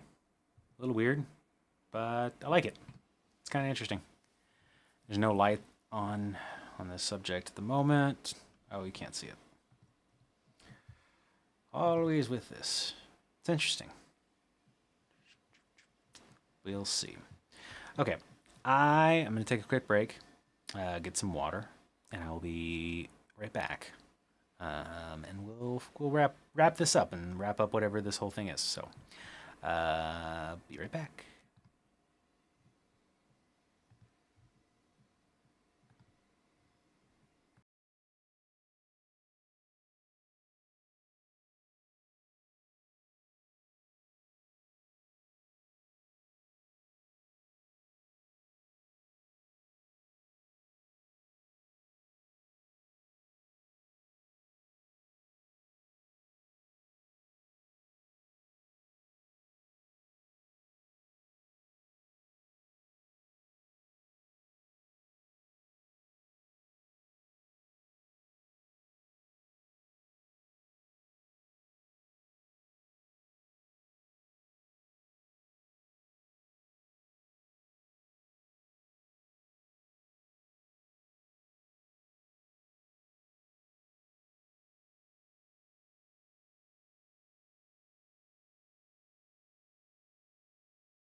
I'm back. Got some water. Oh, thought I was done with this coffee. I guess I'm not. But I do have water, which is good. I'm trying to see exactly how long the latency is. I don't remember what I set it for. I think it's like 10 seconds.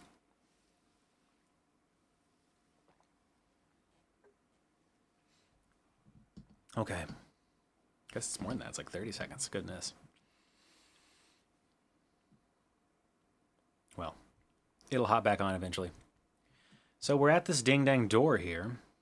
Let's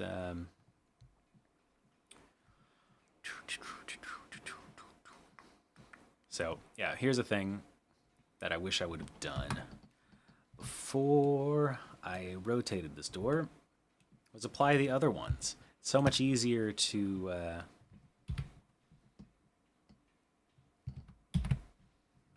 keep everything the same before you have to move it. You know?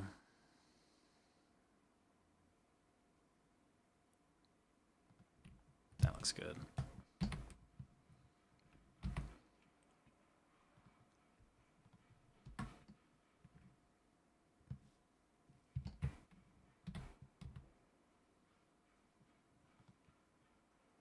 It's like a full couple minutes delay. Okay. Goodness. Okay, cool. Copy and paste.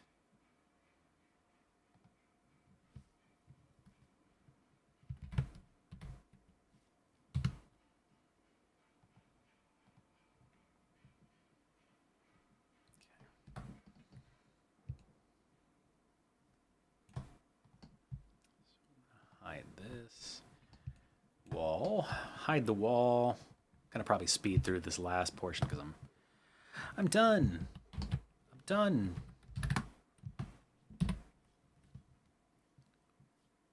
I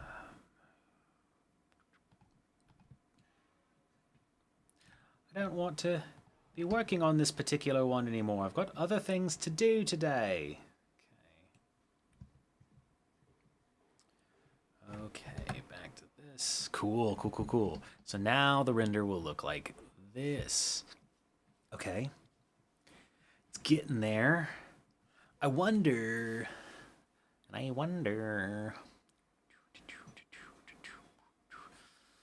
Changing my mind on what I wanted to do. I was gonna create like a room with a chair knocked over kind of situation, but I like the oh, you can't see this. Every time almost.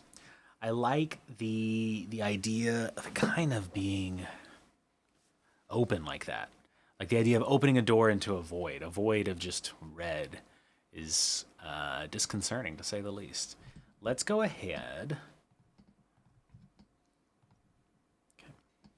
Let's go ahead, get rid of that. And I want this hallway to whoops. Control Z, Control V. Looking top down, rotate it 90 degrees, move it along the X. Move it along the X. We don't need you. Okay, now I render the image. Whoops. What? Why did that happen? That's so funny. Okay. That's why. I lined it right up with the... Okay, so yeah.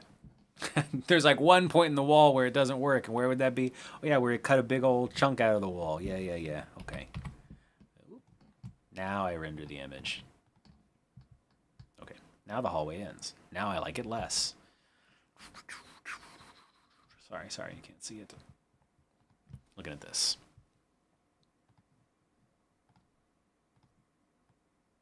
Make this bigger for you guys. I don't like that as much. Plus you can see it over there, but that doesn't bother me as much as, I'm trying to... Just trying to click the image in OBS. Okay, let's, what if we did? What if it was the door frame there? Shrink it down a bit, then move it, force perspective it a bit. Tiny door. That's kind of upsetting.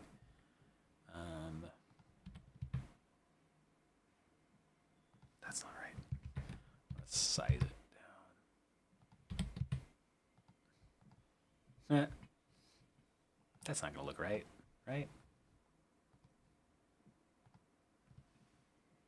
No. No, wrong. Do it again. Trying to cheat this.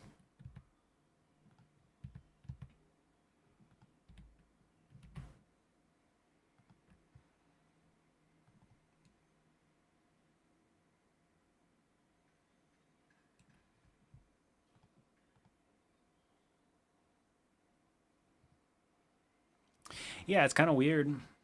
It's kind of weird. Maybe it'll work.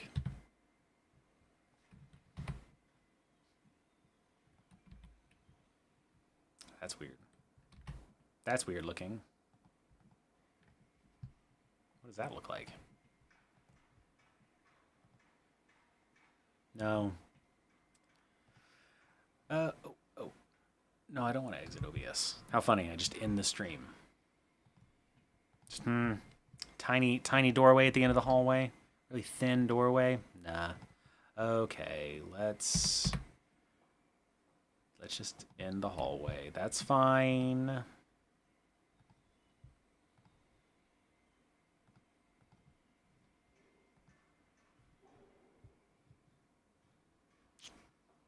Okay, we will live with it. Okay. Doop doop doop boo.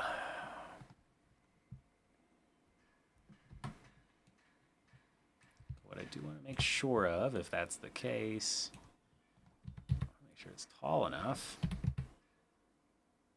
but not too tall. That seems good. Well, a little bit bigger.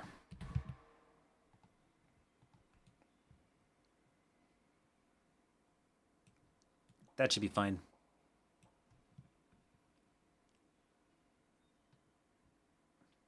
Yeah, I kind of want...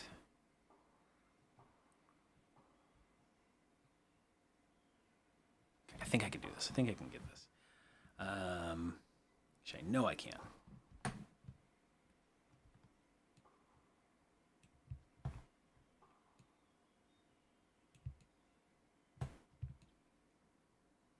It's not something I'm particularly like familiar with.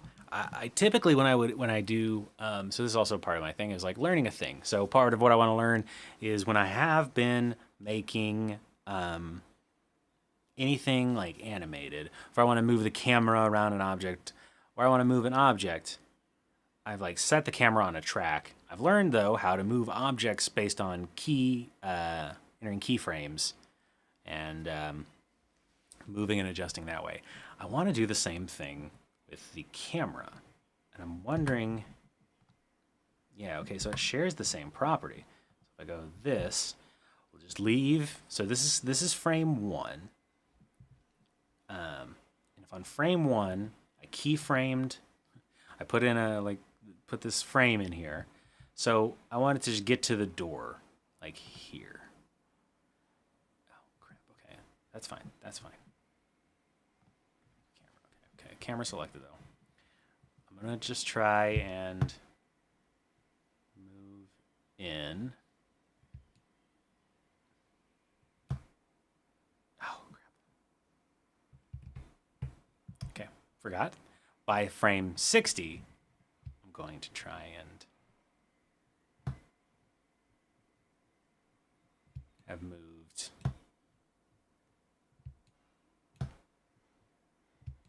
to like right here.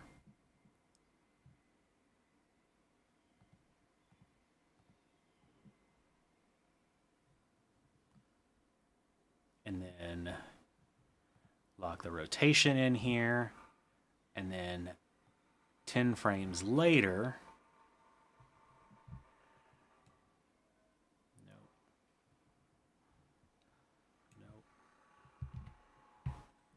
I just want to look to the left. So if I do nope. There we go. Okay. Nope. So let's go back to frame 60. And I want to go more. That'll be good. Then that's locked in place there. Okay.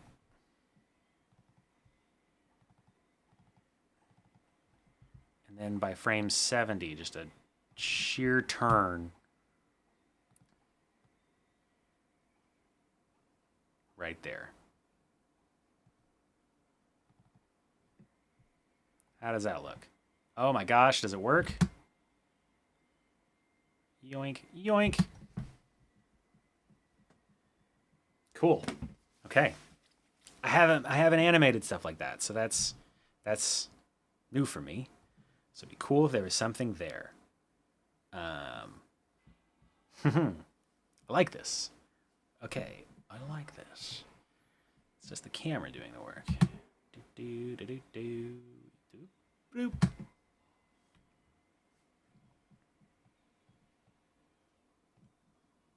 What's there? A figure. Small figure. In a void of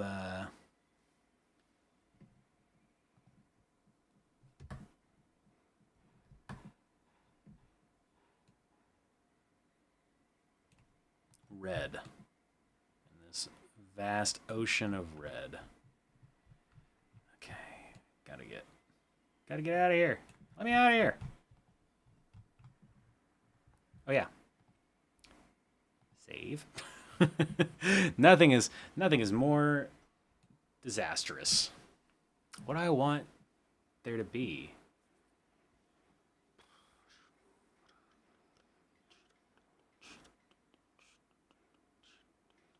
Spooky. What's creepy?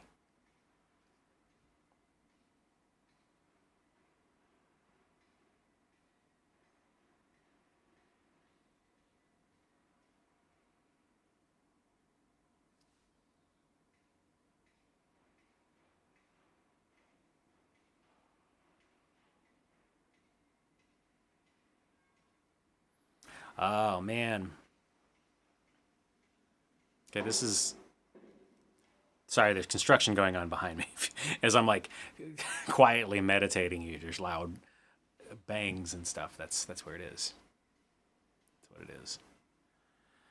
Sometimes the words come out all fiddly faddly.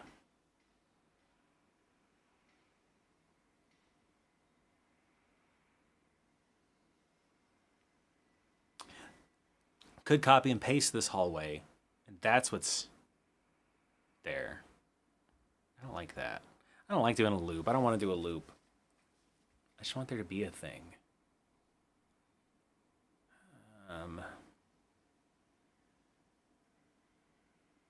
I made these like wireframe guys a while back, and I haven't.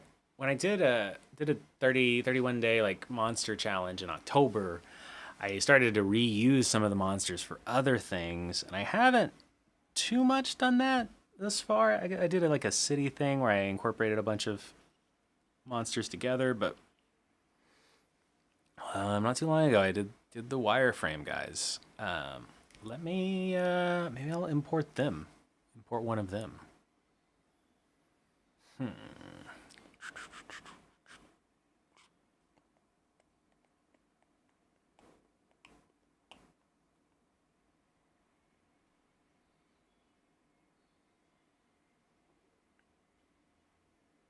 I want to do something different. I'm gonna just try and doodle. I'm gonna do a little bit of doodling and see what I can. Whoa! I need an item. What I can make. So when I doodle, go to meshes and I do a single vert. Bring that to my view. I have one little point. No, jeez. Jeez Louise.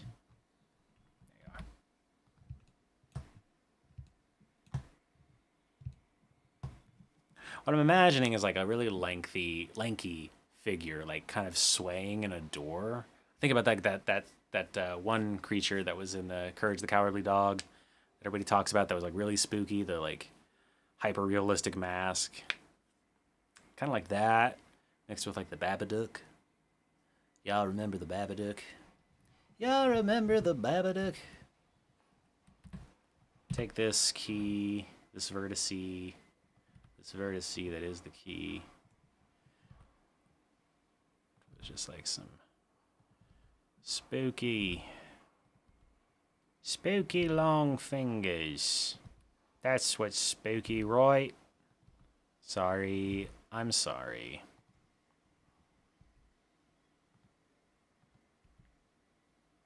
That's kind of a spooky looking hand.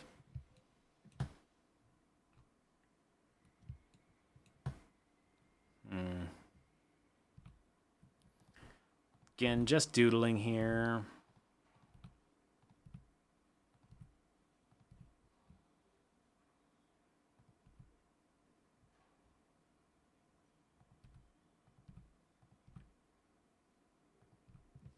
Wait. Oh. Oh, bother.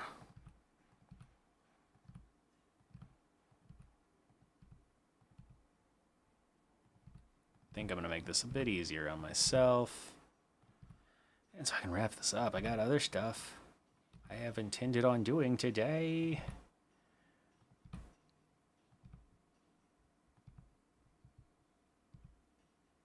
Not a good excuse, you know.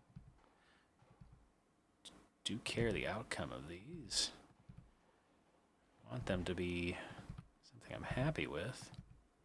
I am happy with this one. But I need to see it through to the finish line. Ooh, I know. Let's make it...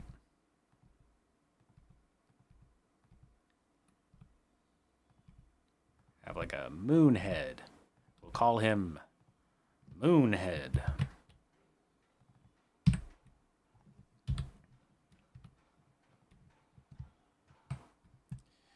I'm thinking this guy's shaded smooth, right? Thinking so. Ooh, spooky. We like it. He's a little guy. Oops. He's just a tiny little guy. Who could be scared of him? Not me. I'm not scared of him. Oops. That's an important lesson. That's a thing I've learned.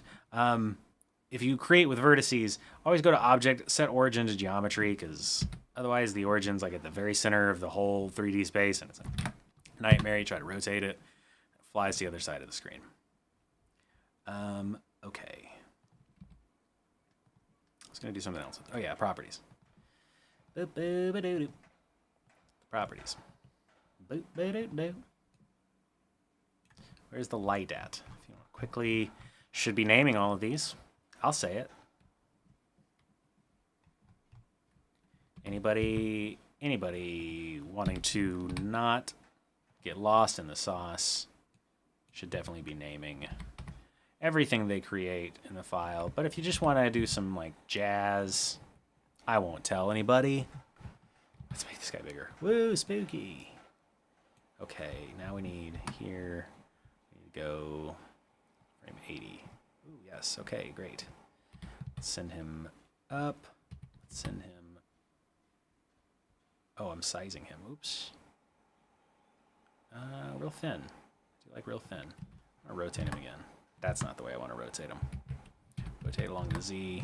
Okay, rotate along the Z. I want to send him. Not send. I want to grab, move.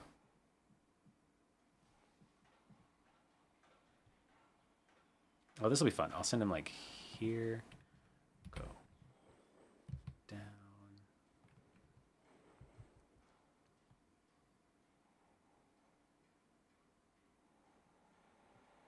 But I'll do this. Starting here, this is the object's position. Location, location, location. You hear that drill going in the background, so funny.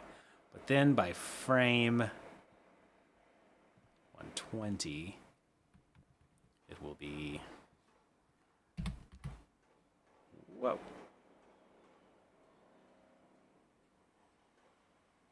There. Cool. So then the whole thing will look like this.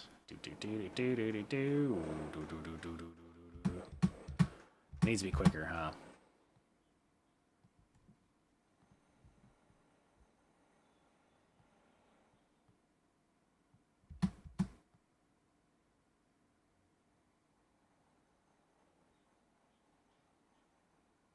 It's there by 70. I think by, let's give it 10 frames. How does that look?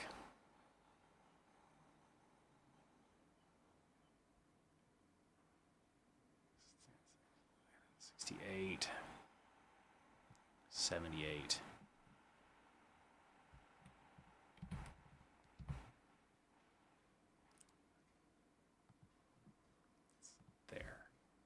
It's there.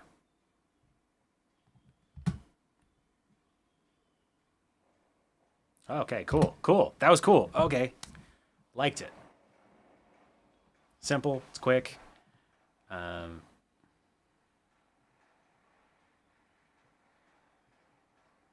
think it ends. I think it ends right there. I think it ends on 78.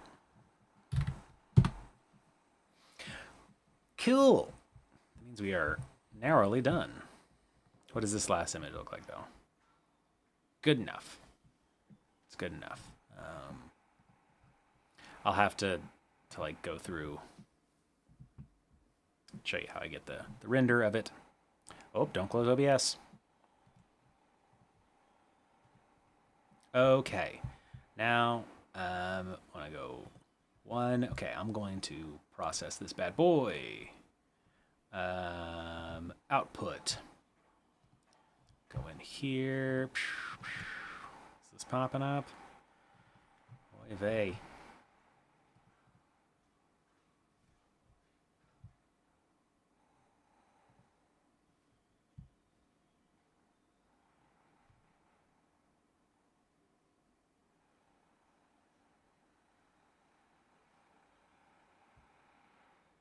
It's one of those things, like, I don't think I have anything like my personal data on any of that, but now I'm all like, now I'm nervous.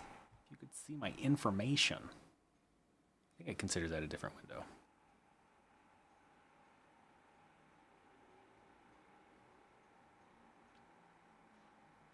Okay, well, I'll render this out now so that we can try to always save too before render, especially if an animation. Well, here, we can watch the animation together if I do this. Go here, render animation. It's gonna have to render out all 78 frames. So it takes a minute. Should have gone through and talked through that process. I render them out as PNGs because that was a tutorial I watched, and they made a good point for why to be doing that. Rather than trying to render out like a video, this is a small animation. It probably wouldn't have been a problem, but I do it this way on the off chance that the computer crashes halfway through. And if you have a lot of images, it's just kind of a better practice to have, say if I had 1,000 frames I wanted to animate out. Well, if I were to have taken and let all 1,000 of those try to render out, and my computer crashes, I think you lose all of them. It doesn't, like, it'll corrupt the data, or it's likely to. No, sorry. If you were to render it out as a video, and it doesn't work, we get to frame 900 after hours, and it's corrupted. The whole video file is corrupted. But if you render them out as images, and it shuts down, and it stops at like 500, then you would just need to render frame 501 through 1,000. So that's why I do this way. That's why I always render them out as images rather than as a video file.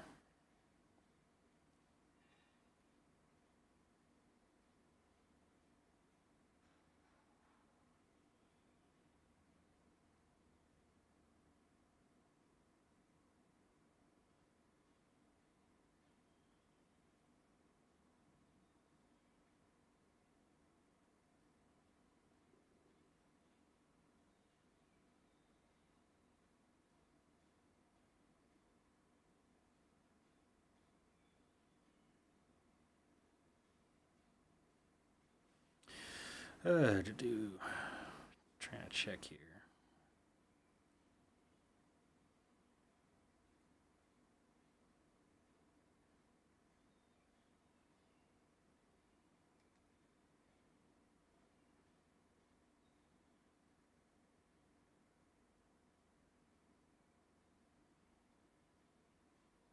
Okay, cool. That makes me feel better. I don't want you to see my messy desktop. That's all. Okay. So I have all of those images completed. They have all been rendered out, all 78. So I went over here. I selected what folder I wanted them to be in. They're in my 300 Blender projects folder, number 37. Looks like. Changed the file format to PNG. Here it is. So it creates high quality PNGs, compression. Just leave it on a little bit. Anyway, now that I have 78 PNGs for this render, right? So then I'll go up here, I'll scroll over to the plus on the workstations tab up here, go down to video editing, and now Blender has become a video editor, which is fascinating. Just like you would add an object using Shift A, you can go in here and do image sequence. Typically it has the last file that was used, which is the correct one here, the hallway scene.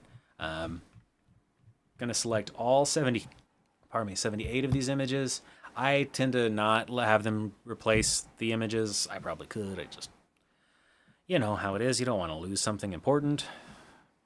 What if I needed one of these 78? You never do. But anyway, select all 78, and now this is what the video file looks like. Whoop, womp. Cool. Cool, fun stuff. So now I'll go down over here and change PNG to FFmpeg, MPEG. Change the encoding from I have no idea, to MPEG 4, and then much quicker this time. If you go render animation, it'll very quickly do all 78 frames, and now that is rendered. And so now, close this a little bit.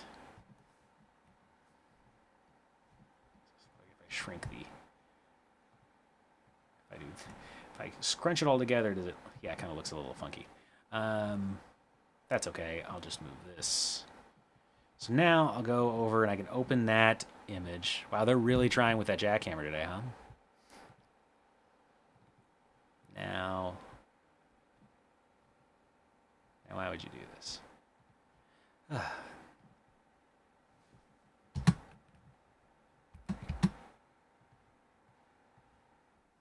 Now I can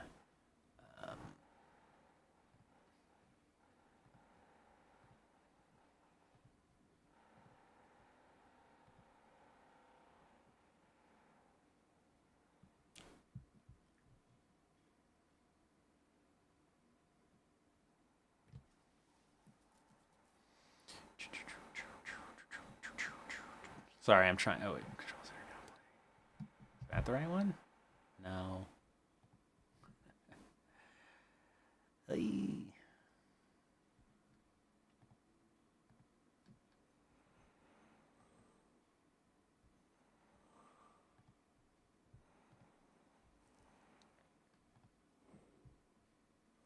Sorry, I'm trying to open up this. Can I open up the QuickTime Player? Yeah, there we go. It's a short little 3-second animation. All for this. All this work.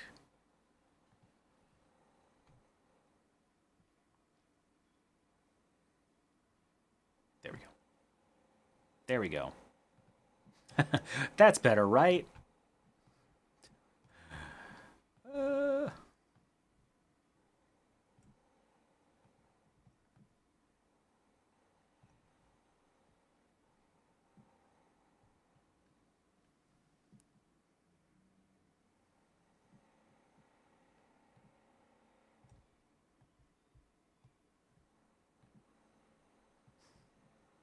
All of this for 3 seconds. So silly.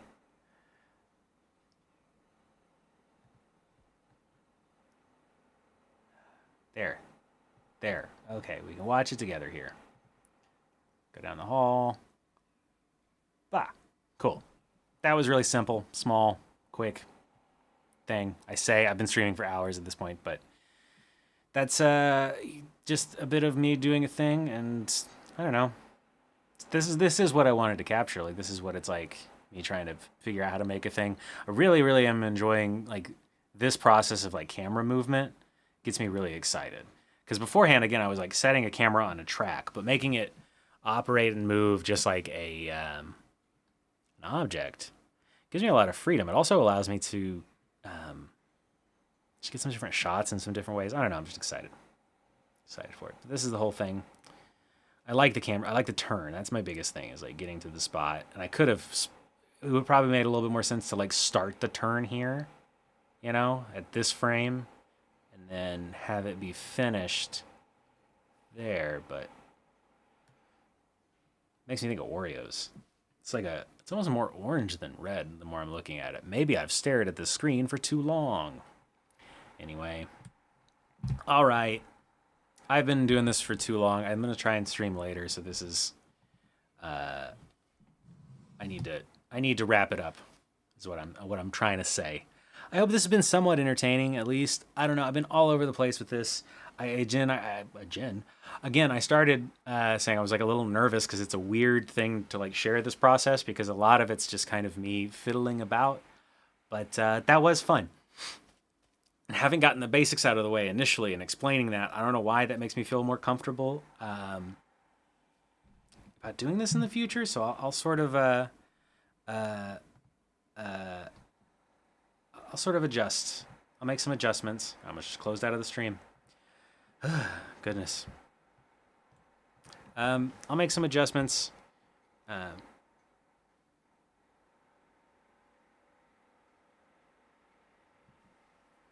You know, with how I go about this, hopefully they'll get a little bit smoother and stuff.